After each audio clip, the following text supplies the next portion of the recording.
नमस्कार, मी रश्मी स्वाद सुखाचामध्ये आपले स्वागत करते. आज आपण बघणार आहोत मँगो मफिन्स.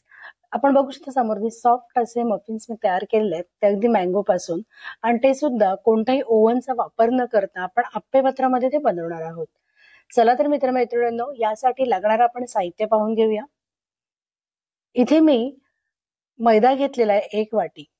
आपण बघायला 1 वाटी जो मैदा आहे त्याच वाटीच्या प्रमाणामध्ये मी इथे अर्धी वाटी पिठी साखर घेतलेली आहे आणि अर्धी वाटी दूध घेतलेलं आहे. ज्या वाटीच्या प्रमाणाने आपण मैदा घेणार आहोत त्याच वाटीच्या अर्धी मापाने आपण ते मैदा, साखर आणि दूध घेतलेलं आहे. थोडासा लेमन कलर, नंतर आपण आंबा घेतलेला आहे, 2 चमचे ते दूध पावडर घेतलेले आहे मी. तसेच इथे मी 1 चमचा बेकिंग पावडर घेतलेली आहे आणि अर्धा चमचा मी इथे खायचा सोडा घेतलेला आहे. तसेच 1 चमचा आपण लिंबाचा रस घेणार आहोत आणि अर्धी वाटी तेल घेणार आहोत. आंबा तुम्ही कोणता घेतला तरी चालेल, माझ्याकडे हापूस आंबा होता म्हणून मी तो घेतलेला आहे. आपण आंब्याचा जो पल्प आहे तो मिक्सर मधून त्याचे पूर्णपणे पेस्ट करून घेणार आहोत. आपण इथे बघाल पेस्ट आपली तयार झालेली आहे. एका मोठ्या बाउलमध्ये आपण दूध घेणार आहोत. सुरुवातीला अर्धी वाटी आपण दूध घेतलं होतं मैद्याच्या अर्ध्या प्रमाणामध्ये. त्यामध्येच आपण इथे 2 चमचे मिल्क पावडर घालणार आहोत. नंतर अर्धी वाटी पिठी साखर घालायची आहे.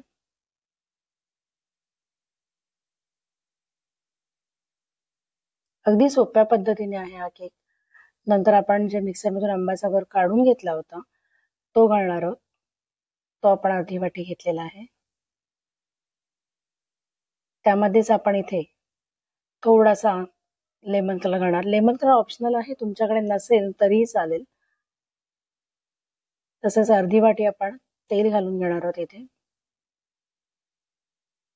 आणि लिंबाचा रस.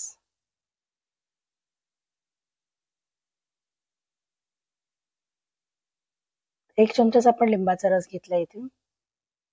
आता हे सर्व मिश्रण आपण व्यवस्थित मिक्स करून घेणार आहोत. एखादी गुठळी वगैरे अजिबात राहता कामा नये, पूर्णपणे आपण ते मिक्स करणार आहोत. आपण बघाल सगळं साहित्य आपण मिक्स करतोय.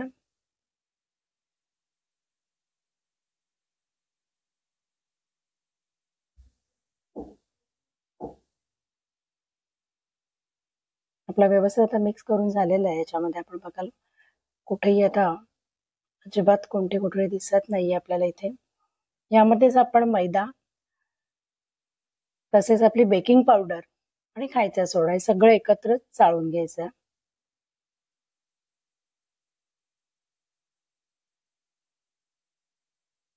त्यामध्येच मी आता बेकिंग पावडर आणि खायचा सोडा घालणार आहे. बेकिंग पावडर आपण 1 चमचा घेतलेली आणि अर्धा चमचा आपण खायचा सोडा घेतलेला.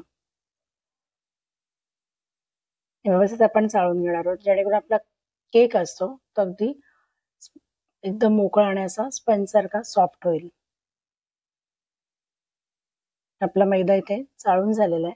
आता आपण पुन्हा एकदा ते व्यवस्थित हे बॅटर मिक्स करून घेणार आहोत.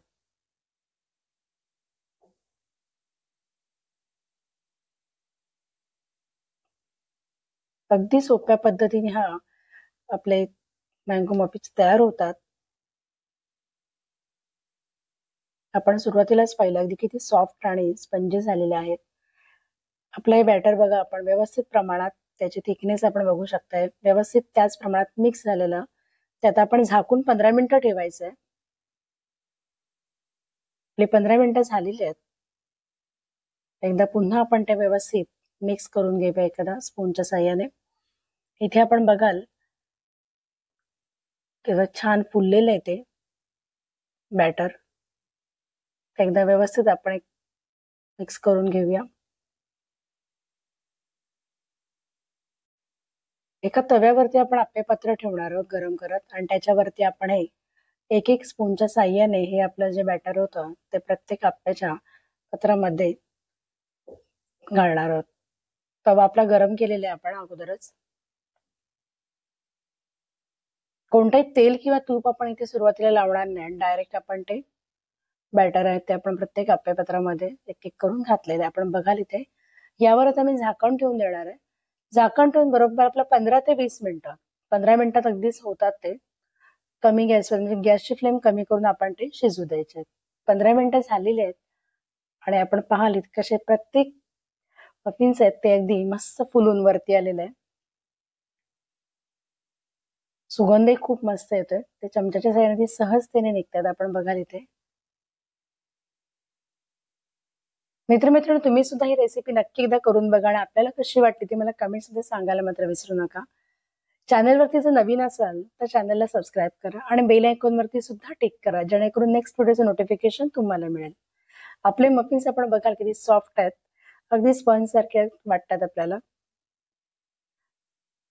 चवीला देखील तितके छान आणि लहान मुलं अगदी आवडीने खातात.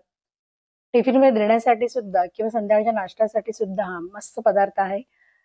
आंब्याचा सीझन अजून चालू आहे. नक्कीच एकदा करून बघा आणि तुम्हाला ही रेसिपी कशी वाटली ते मला कमेंट्स मध्ये सांगायला मात्र विसरू नका. धन्यवाद मित्रमैत्रिणींनो हा व्हिडिओ बघितल्याबद्दल आणि हा व्हिडिओ शेअर करा आणि त्याला लाईक पण करा.